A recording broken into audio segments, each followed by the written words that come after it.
Hey everyone, hope you're doing okay. We have officially started our fall pre-emergent applications. We're in about our second week of doing these applications, and I wanted to just remind you of what this application actually does.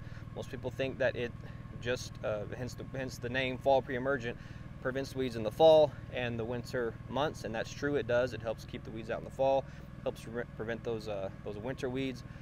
But this round also helps prevent those early spring weeds, all those weeds that come up in March and in April, even into May. Those are prevented right now with this application.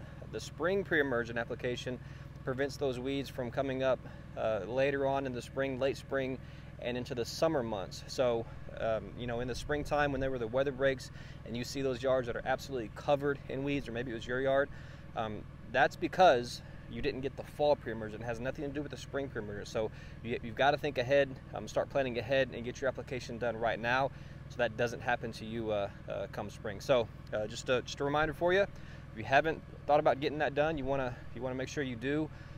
We've got till the end of October. That's the time frame from now to the end of October to get this application out, and it's going to make a huge difference throughout the winter and into the spring. So I hope that helps. Let us know if you have any questions about that. Thanks.